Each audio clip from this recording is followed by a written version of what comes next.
All right, everybody, we are set now. Well, we're part of the way through, as you'll find out now, for round 9 of the Canadian E-Motorsports Network F1 Series, the Italian Grand Prix, live from the classic Autodromo Nazionale di Monza. As you can see, we are, in fact, here. Jordy Carraher and Regan McCauley, and we're going to make this quick here. Regs is obviously we were at one classic track last week in Spa, and now we're at another one here in Monza.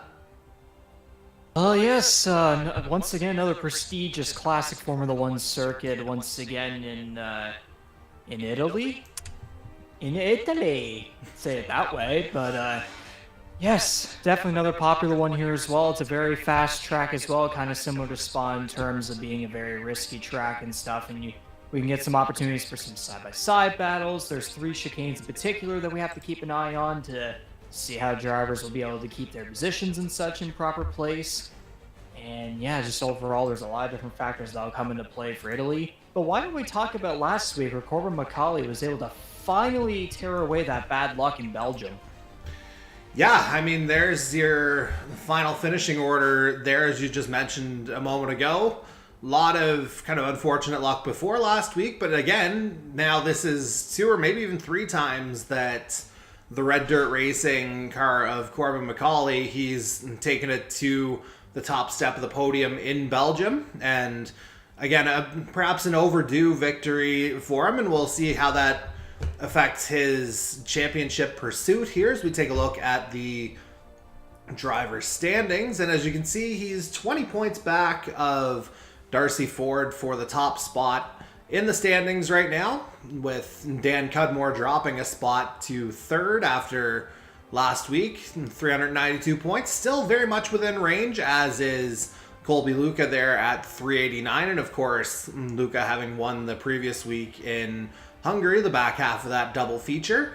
And yeah, now we are kind of in a position where the rubber's really going to hit the road, especially as it relates to the constructors' standings, where, as you can see, it's only a 3-point gap between Alpha Flow and Atlantic Motorsport for top spot, with Aries kind of hanging around there in 3rd on 642 points, but still, you know, a fair bit of work to be done on that front with just the 3 races left to go, counting tonight. So let's not waste any more time here, as again, we are definitely behind schedule here, as you can clearly see. And you'll see we're coming to the end of Q2 here by the looks of things. Yeah, just 3 drivers on track right now. We're watching the stream of... Whose stream are we watching here? It's going to be... Yeah, this is Colby Luca's stream that we're seeing right now. So as you can see, we're once again on our kind of driver angles. For full disclosure, I had some internet problems here, and that prevented me from getting into our proper configuration here, so hopefully we'll get some spectator viewing at some point. It seems unlikely, but that is kind of where we are right now, as we'll take it out on track here with Jason Butler. We'll get on board with him now. Butler currently the man on the bubble here in Q2 with 2 minutes left in the session, as you can see. Butler currently 10th. But coming onto that back straightaway now, he'll have the benefit of the DRS, and it'll be a quick little ascent before hard left into Ascari here. And we'll get into more of the track specifics here in a little bit as well, perhaps between Q2 and Q3. But Ascari definitely a place where some action can happen.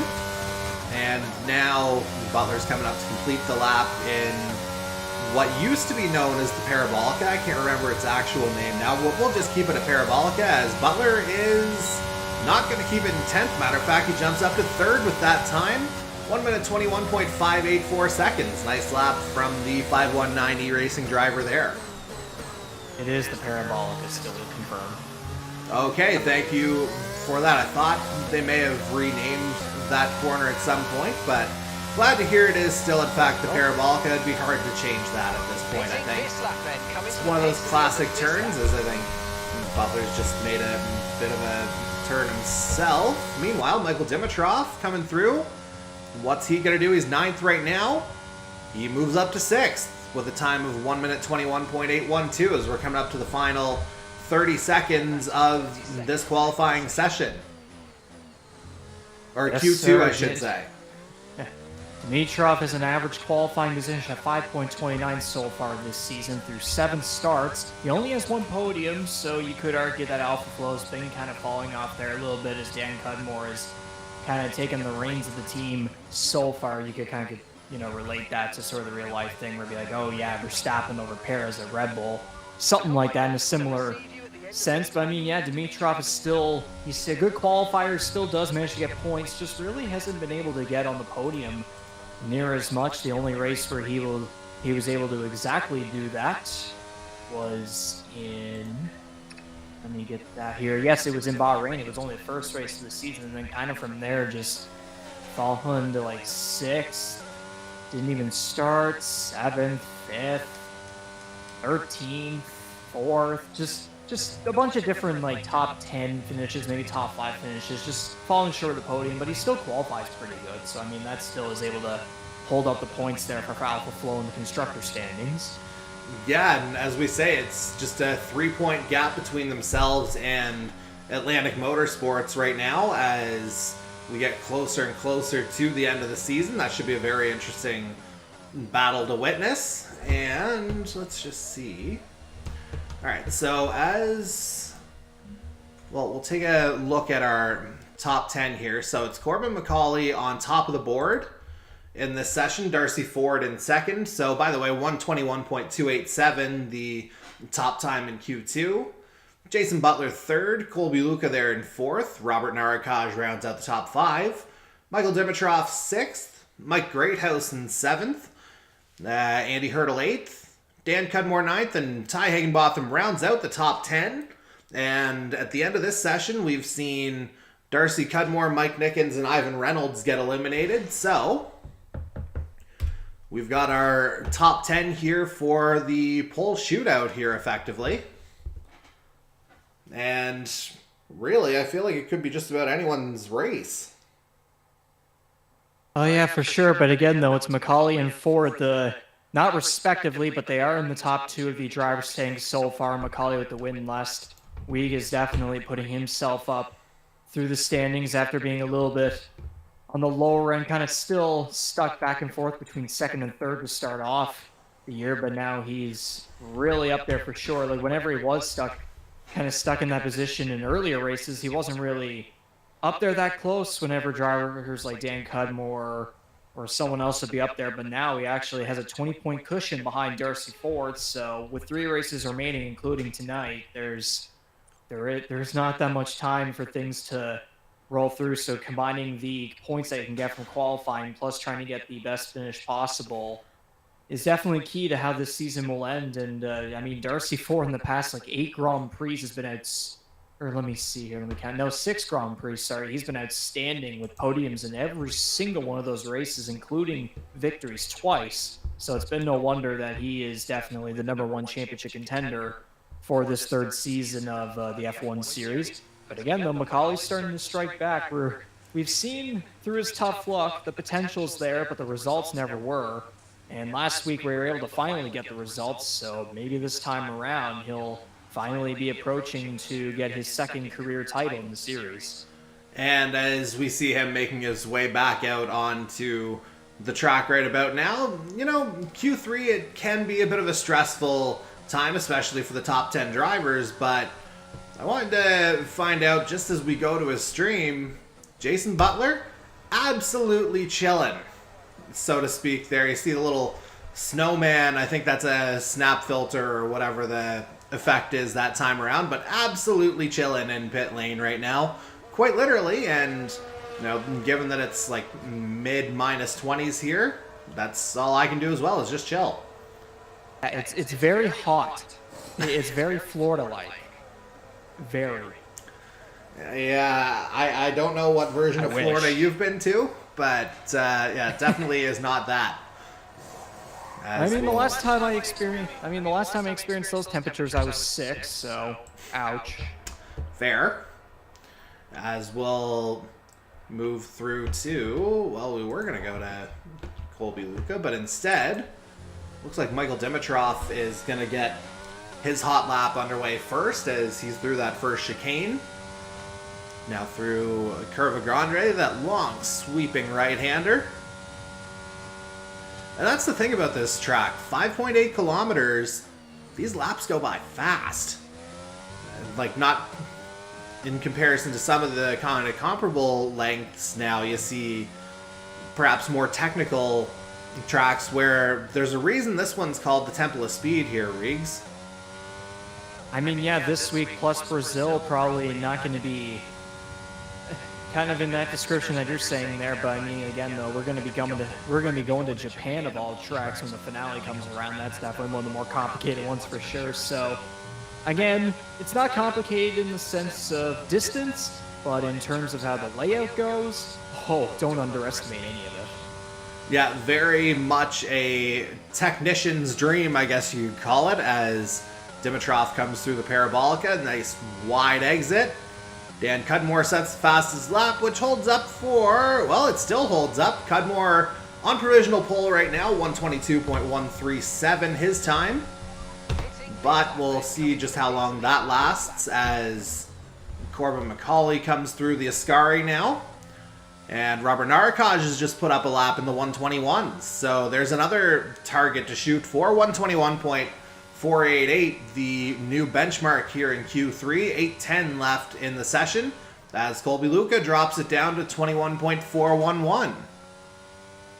And now McCauley winding his way through the Parabolica. Mad dash to the line. What's he got? He's got 121.063, and that's provisional pole. So finding another 3.5 tenths on the rest of the field here effectively.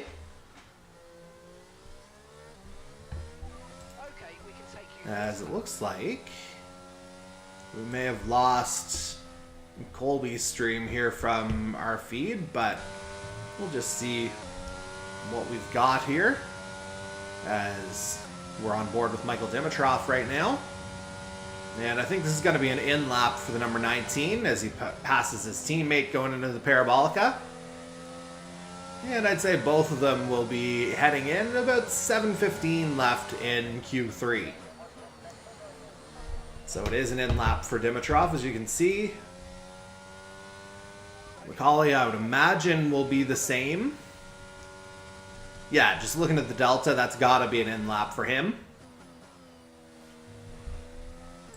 Meanwhile, McCauley's coming in. Jason Butler is out, as in on his out lap here. And he hasn't set a time yet in Q3, but was in third at the end of Q2. So could potentially be a threat depending on what he's able to put up. And we'll just see Butler winding things up as he comes through the Parabolica, gets a nice straight exit out of there. And we'll get a sense of exactly what that lap is like here. Just a super long straightaway here, and then it's a hard break at about even 100 meters might be pushing it here to get into this opening chicane. Butler handles it nicely. And now through the Curva Grande is the number 28 driving for 519E Racing as he finds a little bit of a shorter line there and into another chicane. And personal best in that sector for him, 26.791. And now through the first of the Lesmo curves. Now through the second. And now it's another long, hard run down here. DRS will be open. And again, now it's another quick left into Ascari, quick right, and now that's through once again. Now into another little mini straight here for Butler, who's put up another PB in Sector 2. And now into the Parabolica. Let's see how much speed he's able to build up. And looks like he may have gotten a little loose there in the middle of the turn. We'll see how much that costs him time-wise, as that is going to put him in 5th right now with a time of 121.571. So I'd venture to say he probably lost 10th there, just a little bit of extra wheel movement there, right in the middle of the parabolica, and that can be a bit of a speed killer, Reegs. Oh yeah, the turn may look easy from a wider perspective from my personal experience going through that corner. If you go through it too fast, your car will just spin completely outright. It's a very, for how wide of a corner it is, it's also extremely loose, and I believe we saw that with Charles Leclerc, I believe it was 1 year. I think it was 2020. He did that corner, sped off into the gravel, Yeah, into the barrier, so you gotta be careful in that corner. It looks easy, but it's not. absolutely not, as we go back to Michael Dimitrov, who's beginning another hot lap himself, as we're down to 4 minutes remaining in Q3. And Dimitrov winding his way through the Curva Grande nicely, now into this next chicane. Handled wonderfully once again. It looks like he's up on his current time, which has him in 8th right now. But we'll have to see if he's able to find a little bit more time in the final sector plus of this lap, as it may well be his final shot at it. 3.5 minutes left in Q3 now. Now, quick point into Ascari. There's the right, there's the left on the exit. Taken brilliantly, actually put up a purple sector too, so Dimitrov, he could be looking pretty good here. His delta is about half a second up from what it has been. And now into the parabolica. That delta is just rising and rising here. And Dimitrov with the run to the line moves up to 4th. 1 minute 21.435 his time. So good lap there from the sister Alpha Flow driver. As it looks like, based on what I'm seeing, we're going to have Corbin McCauley potentially trying to just defend his spot at the top of the timing boards. But again, we'll find out soon enough, as we're just kind of watching Dimitrov closely here to see if he's going for another flyer. He did put up a personal best sector 1. But we'll see. This would probably be, you'd have to think, the last shot, just based on tire wear, really, as much as anything else. But we'll go over instead to Colby Luca now, as he makes his way down that back straight into Ascari. And he's just put up a purple sector 2, I believe. Down that back straight into Ascari. And he's just put up a purple sector 2, I believe. Smidge behind here, not 100% sure what's going on. Yeah, it looks like we may have just had a bit of a replay there, actually. So we'll go back to the aforementioned Corbin McCauley as he completes a purple sector 1. So this might just be, you know, sending a bit of a message to the rest of the field here, the guy on the other side of your wall, Regan. And I'm not surprised whatsoever. So, I mean, qualifying-wise, by the looks of the results here, yeah, qualified 3rd en route to victory in Belgium. Hungary started on the pole, finished 13th. Austria qualified 5th. I mean, judging by the statistics, if I can get to it here, yeah, he's got 3 poles and 8 starts, so this would be his 4th and 9. And again, his average qualifying position is 2.38, which actually accounts for only the 3rd best out of everyone, as Mason Pope and Colby Luke are actually above him. Although McCauley will definitely and most certainly be above either one of them or both of them if he is able to hang on to this pole right here, as he just set the fastest lap right there. First one into the 120s, as a matter of fact. 1 minute 20.786. So there's a little bit of a gauntlet dropped there, you'd have to think. As we're going to check in on Jason Butler now, currently 6th. And looks like he's got a red sector 1 here. We're in the final 30 seconds now of Q3. Butler looking to find some time here in this final sector and a half of the lap. Looking to get up maybe onto the 2nd row somewhere. As again, time is of the essence right about now. Michael Dimitrov, it should be noted, in pit lane. And let's just see. As Butler comes through Ascari, that'll be 000s on the clock. And yeah, for some reason, whenever I go to Colby's stream, it is saying instead that I'm just going right back to Butler's. So let's just see if I can get his back up online. As again, we did see a bit of a disconnection there earlier. And it looks like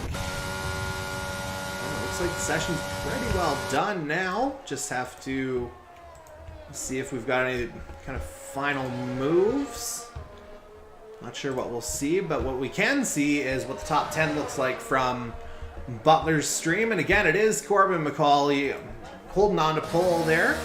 He'll have Darcy Ford for company there on the front row, 1 minute 21.229, the best he could put up. Then row 2 has Colby Luca and Michael Dimitrov. Robert Narakaj rounds out the top 5. He'll have Jason Butler for company on row 3. Dan Cudmore starts 7th, Andy Hurdle 8th, Ty Higginbotham 9th, and Mike Greathouse, who crashed out, or I think had something happen earlier in the session, did not post a time. So that's what your top 10 looks like, and we've got a little bit of a window here now to, again, give a bit more of a track analysis here, so we'll go ahead and do just that. So we will go ahead and put up that hot lap from Monza, and again, 5.793 kilometers, just the 11 turns though, so that means, you know, if you like going fast, this is the place for you. As again, we'll have our full analysis up here very shortly, and there's your full track map, lots of straightaways in play.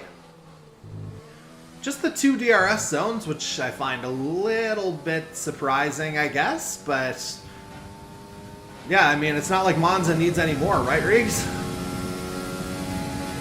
I mean, yeah, again, though, you mentioned the distance only being about 5.8 kilometers in length, so it's a very fast track in terms of how fast laps will go, and again, having only the 2 detection zones gives a little time for drivers to have the opportunities to have the speed to get past each other. But then again, though, at the same time, these straightaways are pretty long, especially the front straightaway, one heading between turns 7 and 8 there, and then after that chicane, heading into the turn that leads all the way to the Parabolica. So again, it's just all based on distance and getting out of the chicanes and such. Yeah, again, lots of kind of straight corners or straight areas or corners that can be kind of taken flat out. But again, if once you get into those technical parts, like your 2 or 3 chicanes that are here, you gotta be able to nail those, to say the very least. As we come through Ascari on this lap. And it looks like we are just about set to go for the formation lap, but we'll cruise through the Parabolica first. And as we do that, again, this will be the rather famous completion of the lap. And in that final run to the line, we'll go ahead and head off to our national anthem of Italy. Maybe if I click the right button. There we go.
All right, and we are just about set to go here. As you can see, the grid is starting to reform at the tail end of the formation lap here.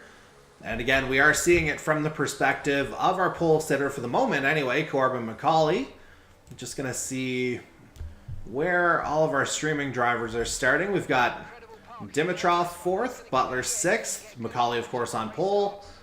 And yeah, okay, not sure what's going on with Colby's stream, but we'll just wait for the lights here. 27 laps here tonight is what we're looking at. Majority of the field appears to be starting on mediums. And here we go. We're lights out and away we go as McCauley, maybe a little bit of a slow start off the line. Yeah, Darcy Ford's ahead of him right away. And Ford, he'll try and move over to cover that outside line. We'll see if Ford's able to hold the position. No, McCauley's going to maybe grab it back. We've got yellow briefly there through that first turn, and that was definitely something to watch. But as you can see, Darcy Ford taking the lead straight away there. A little bit of a sluggish start from our pole sitter tonight, Regan. Well, it does amaze me that actually whenever they were headed to the chicane there, Darcy Ford actually gave McCauley room on the inside right there to keep the drivers both going. I'm sure if it was Verstappen and Hamilton, that wouldn't have been the case.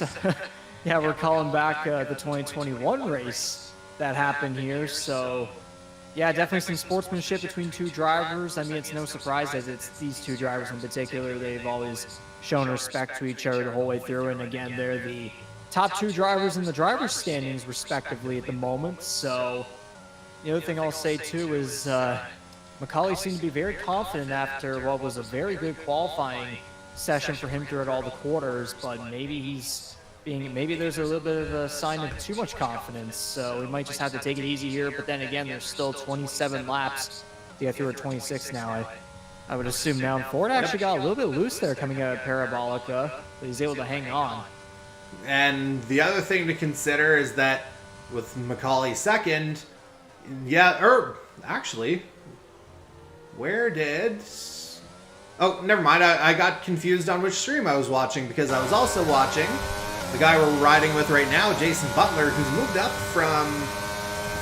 I thought he started 6th, but at any rate, he's 3rd now, notably on the soft tire, so that may have helped him get a little bit more grip, a little bit of a better start off the line for Jason Butler, and we'll see if he's able to reel in either Corbin McCauley or Darcy Ford whenever the DRS will open, whenever they get to the line on the next lap.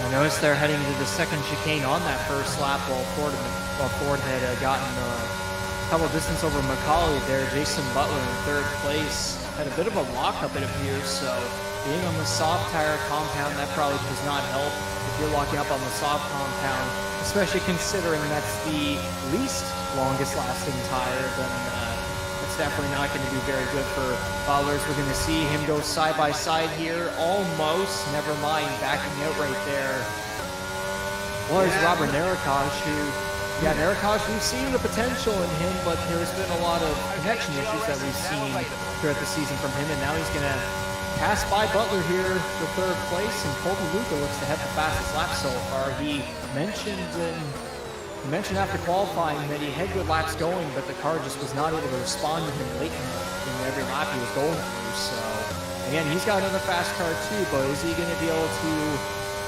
handle the domination from Darcy Ford and Corbin McCauley combined? It looks like Michael Dimitrov just passed Luca there once again. They're fighting back and forth for 5th place. Well, you talk about him. Let's go to him here with Dimitrov, now up into 5th place. As you mentioned, trying to get onto the back of Jason Butler now for 4th. And again, I wouldn't imagine this would be a spot where you'd be worried about the soft compound going away right away. But you never know. Obviously, it's a bit of an alternate strategy here from Jason Butler in the early going. You may want to go back to McCauley's perspective. I am there now as he's found himself in the lead, albeit briefly, but there's Darcy Ford taking it right back in the Parabolica. I mentioned there that corner's loose. McCauley went very high up there because Ford had the whole inside lane going there. Kind of got squiggly there. Now he's going to pass Ford, and successfully he'll get by him as they'll head to the first chicane after taking on the 4th lap. Or, yeah, now taking the 4th lap of the race. But, yeah, some very close side-by-side battles so far. Oh, there Ford had a loose moment. He's going to fall back, and it looks like Robert Narakaj is now going to have the opportunity to try and move up into the runner-up spot, and McCauley is going to put some distance over Ford now, which is probably what he was definitely wanting on the first lap, despite what was kind of an iffy start, but he's made his way back up. And quite notably, that gap now just a hair above a second, which for those uninitiated to the F1 world, that means, of course, no DRS available if you're more than 1 second behind in the detection zone. And we'll have to watch that battle for second and third unfold from Dimitrov's perspective, as he's close enough to Narakaj, or at least he was anyway. Now he's a little over a second back as well, as we got a caution somewhere, but it looks like we're all good. Car around. And where are you seeing that? Saw that in Butler's perspective right there. Solon was around, but I could not tell. Trying to look at McCauley's perspective. Someone was around there in the last chicane, but now it looks like they're not there anymore. Yeah, I didn't see a notice of retiring or anything like that, so I think we've still got our field of 13 runners here as we begin lap number 5. And again, we're watching it from Jason Butler's perspective right now, as he tries to chase down Michael Dimitrov for third. And Dimitrov himself, as you can see, a couple seconds back of Darcy Ford on the road. And, well, based on that top 5, I think I can give you a good guess as to who was around, and that would be Mr. Robert Narakaj again, which would be more bad luck for the Guardian Autosport driver. I swear, if he didn't have bad luck, he'd have no luck at all, it would seem. As we go ahead and see if Dimitrov can track down Darcy Ford any closer. Still a couple seconds of a gap there, but again, he's got Jason Butler all over him on the back as well. And so we'll flip back to Butler's perspective here as he tries to get that one right as they go through the parabolica. And as he does that, I just realized that I should do something a little bit different. There we go. And now we're on to lap number 6 of 27. And Butler again closing up on Dimitrov, but not quite close enough to make the move. And as they come through the Curva Grande, you'll see Dimitrov probably build up that gap just a little bit more, or at least keep it relatively level with where it's been. And speaking of gaps, we'll go back to our race leader briefly, Corbin McCauley, who's got himself about a 1.8 second lead now over, I was about to say Michael Dimitrov. He's third, of course, Darcy Ford in second. And now the one thing I have to wonder about, and I'm not sure if we have any official details on this, but Reeks, that sky's looking awfully overcast. I wonder if there's potential for weather to affect things as we go along. Yeah, I mean, for a track like Monza, that would definitely not be very good. But I mean, in the past couple races, we actually have seen a couple of rain pop up from time to time. Gotta kind of try and recall some of these races. I'm sure you probably have a bit of a better memory. I think Austria had some rain come through. There's also Miami having it very late, although that one didn't really affect it. It was more so the Austrian Grand Prix that had some rain issues. So, I mean, if it happens at Monza of all tracks, then that's definitely going to shake things up. And it looks like Jason Butler has just overtaken Michael Dimitrov for the final spot on the podium. So good stuff from him. It's been a very clean race so far for most of these drivers. They're being so far very respectful to each other in terms of being able to get by each other and such. Never mind, Butler seemed to have a moment there in the chicane, and now Dimitrov is going to take it back.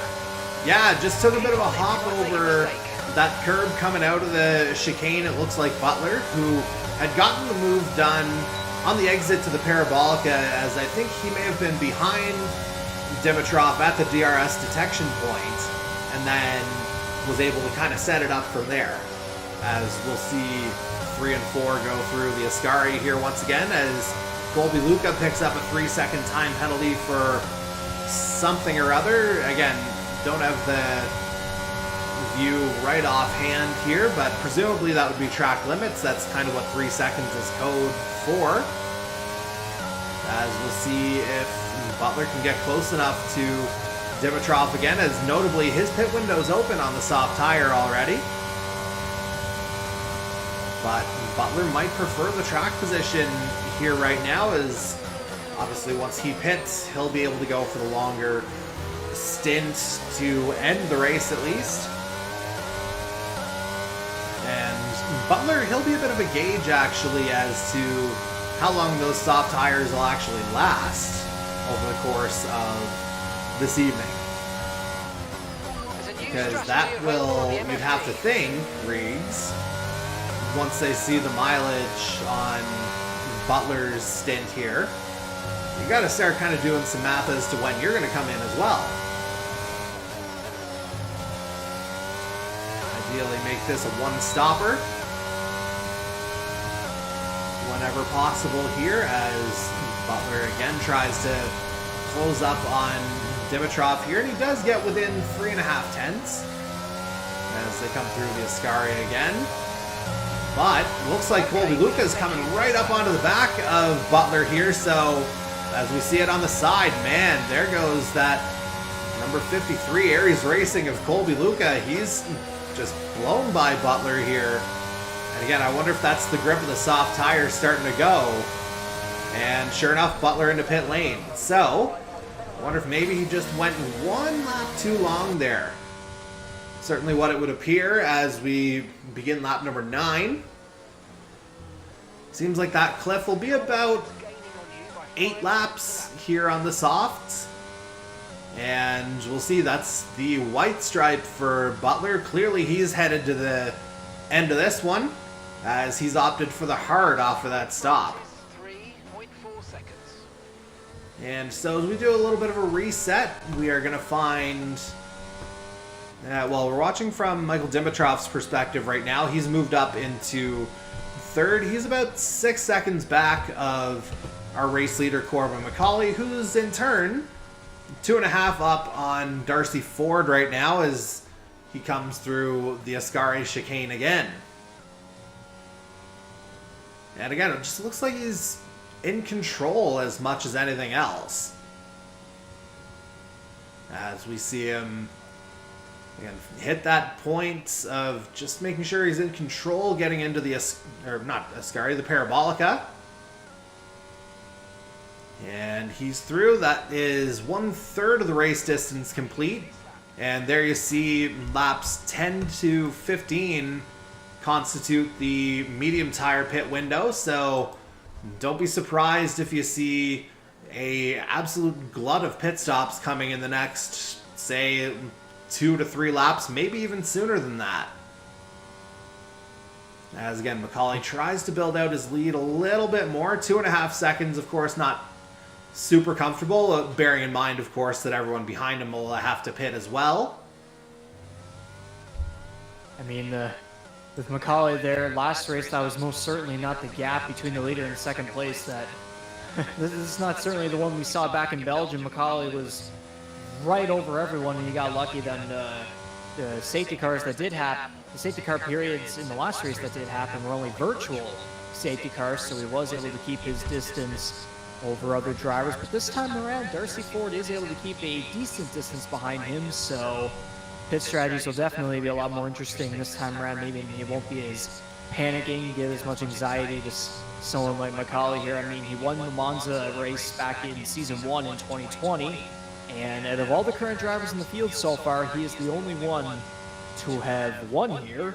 As 2021 we saw, okay, now he's going to pit road there, but yeah, we saw in the second season, I believe, I couldn't recognize the name, so I assumed that was a former driver that took the victory in Monza in 2021, and then in the 2022 All-Star Series, we saw a Max Verstappen AI victory occur. So this time around, it's back to being one of the drivers, and the only current driver that has won here again is Macaulay, so it's no surprise to see him up front so far, but now he has fallen back as the pit stops are now underway. And he has fallen to 6th so far, but no surprise if he ends up going right back to being the leader.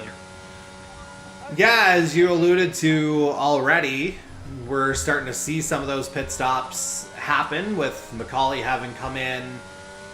Darcy Ford, Dimitrov, and Colby Luca all on the mediums. Interestingly, Dan Cudmore on the hard tire. He can probably stick around a little longer, try and opt for the track position in the early going, and then finish up on about an 8 or 9 lap stint on softs.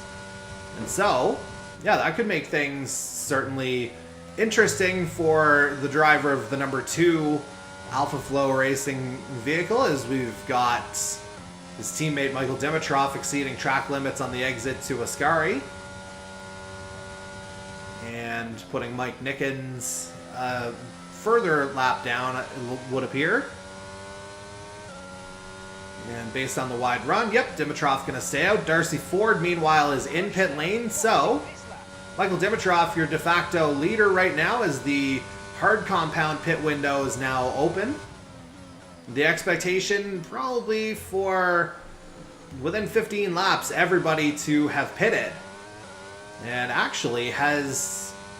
No, never mind, there's the change. I thought Darcy Ford had maybe come back out ahead of Corbin Macaulay, but nobody can stop that fast, I don't think. As again, Dimitrov still your race leader. Colby Luca in second, albeit with a 3-second time penalty. It doesn't affect his positioning right now, though. And then you got Dan Cudmore in third, Andy Hurdle fourth. Notably, I don't think either of those two have stopped either. Corbin Macaulay has, of course, stopped now, as he's on the hard compound instead of the medium. And that completes your top 5. And we'll go a little bit further down.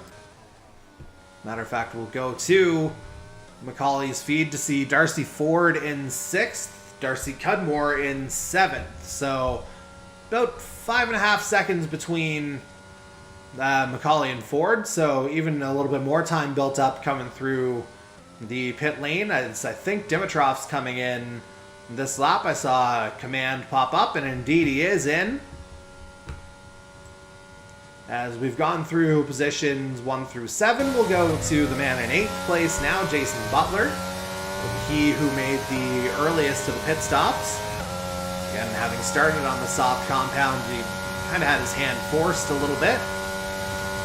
As again, he finds himself in 8th. He's got Robert Narcaj about 6.5 seconds back there in 9th. Ty Higginbotham rounds out the top 10 as Darcy Cudmore has just picked up a 3-second time penalty for exceeding track limits himself. And now we'll bring it back to the head of the field, or at least close to it. Back to Corbin Macaulay specifically in 3rd, with, again, 2 drivers who've yet to pit on track ahead of him here in the form of your race leader, Dan Cudmore, and the number 7 of Andy Hurdle. Cudmore with about a 5.5 second lead on Hurdle right now, but again, both of those guys do still have to stop. They did start on the hard compound, so they'll get a little bit of a longer run, but we'll see just how far they're able to take this. As again, the window for the hards was about 12 to 15 laps, and we're coming up on the end of lap 13 right now. So we'll see if any pit stops are coming this time around. Looks like Hurdle's staying out. Indeed he is. Dan Cudmore stayed out as well. So as we begin lap 14, we'll get to half race distance somewhere on this lap, as Corbin Macaulay's actually, I think, just put up the fastest lap of the race that time around, as he tries to track down Andy Hurdle. Just 1.4 seconds the gap between the two drivers. Macaulay, of course, on the much fresher hard compound now compared to Hurdle's, which arguably could just be coming into their own right about now.